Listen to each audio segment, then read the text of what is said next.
Hi everyone, my name is Jordan. Today I'd like to take a few minutes of your time to talk to you about first past the post voting. It's the voting system we use here in the United States. It's very simple. Winner takes all. Whoever gets the majority of the votes is going to be the winner, and it's very simple and easy to tally. It does have its drawbacks. By design, it devolves even the best multi-party system into a rigid two-party system. And today I would like to demonstrate that for you by showing you the drawbacks of first past the post and highlight the minority-majority rule aspects of the system and share with you a viable option for a change that's used in different places around the world. So to start out, I'd like to show you my ideal multi-party scenario. These are not representative of anybody in today's political atmosphere. It's just a red party, blue party, green party, purple, yellow, and brown parties. They're all just going to run off here, and we'll kind of take a look at how this breaks down over time. This is the most ideal scenario to start out. Just a bunch of parties throwing their hats in the ring, see who can try and win. So let's take a look at how the first runoff pans out for us. So, in our first runoff, we see that brown takes 9%, yellow takes 15%, purple takes 23%, they're our winner. Green takes 22%, blue 21%, and red takes 10%. Now, purple wins fair and square in this system that we got here. The majority, whoever gets the most votes wins. They won by 1% over green. Close race between three of the major parties there. We can kind of assume that they're probably centrist parties. They appeal to a lot of people's interests, so that's why they win.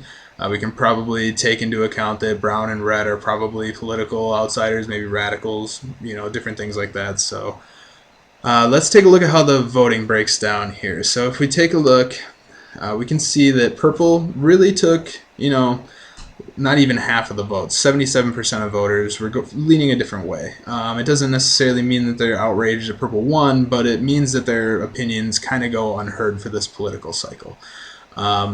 A lot of people, over time kind of start feeling that their political voices aren't going to be heard, they don't matter, and it kind of leads to low voter turnout, like we do have today in America. So now, seeing how red and brown voters would feel their candidates are unable to compete by their poor turnouts, they select candidates that run on similar platforms but have better odds of winning.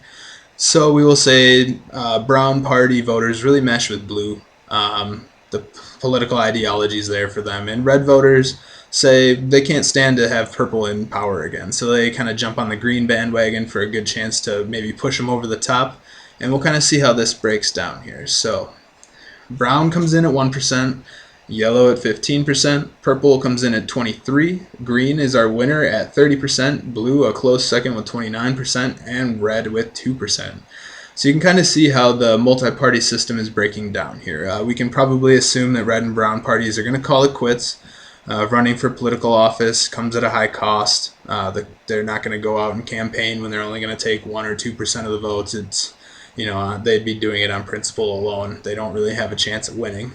After this election, we'll kind of see yellow voters kind of taper off. Yellow voters, they're not really there, so they kind of go with their centrist ideas to other voters. They kind of split between blue and green parties, try and push that each one over the top. They're the most viable option right now. So if they can, say they like parts of blue's campaign, they can push them over the top, or if they like green, they can try and keep them in office. It really goes either way there. But with these parties kind of breaking down, yellow, brown, and red, over time we kind of see that we would have disenfranchised voters. Their original opinions, no one's representing them anymore. They may have felt strongly about ideas that now aren't really on the table anymore, and they're kind of making do with what they have. And that's kind of where America's at today. So let's move on here. We'll take another look at our third party runoff here. Now we see that yellow kind of jumps ship. A few purple voters jump ship. We kind of get closer to having a majority rule here with green winning again, 42% of the votes. It's not a majority of everybody yet, but it's definitely getting there. It's still minority rule, but pretty much teetering on the line of taking half of the country.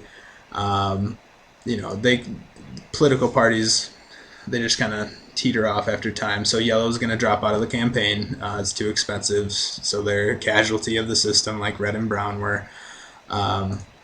and then we'll kind of take a look here. So this is our fourth party runoff. This is closer to what we have today. I mean, our third party in America today is not going to take 12% of the vote, probably, even on the best year. But you can still kind of see that at 48% of the vote, it's a majority win. That's a landslide victory by today's measurements. But over time, you see us go from 6 viable parties to 2, really. I mean, purple's not going to have any kind of resurgence here. So over time, we've gone from a good, healthy political, opinionated culture to people kind of settling on candidates now. Their voices just aren't going to be heard in a 2-party system. So I'd kind of like to take a look at a viable option. It's called instant runoff voting.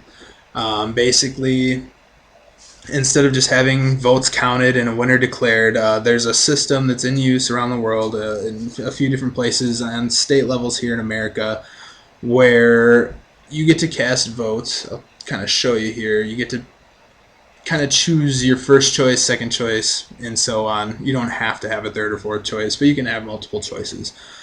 Basically, this allows the political system to say, like, if your first choice is red from our previous scenario, and they're not going to win, you can still get a vote for a second choice. You still have a voice in the political world.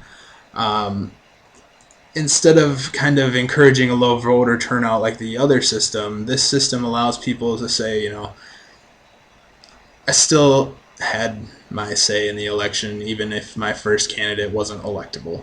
It's better than nothing. It's not perfect. It still will eventually have the same problems as first past the post, but the idea here is to try and make some sort of change.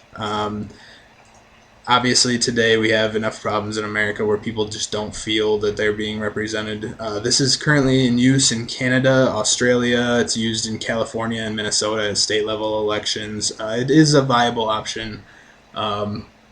Just a lot of people haven't heard of it. It doesn't. People don't really ever question first past the post because it's extremely simple. The most votes wins. So in closing today, I just wanted to kind of bring this to your attention that there are, viable options out there. The failure of the United States voting system is basically, we have low voter turnout every year. People just don't feel their voices are heard, so they don't care anymore. And the idea of the new voter system that I'm proposing, instant runoff, would just be to kind of get more people involved. The more voices we have in the political world, the better. And, it makes for more honest and, viable candidates. So I'd like to thank you for your time today, and happy holidays.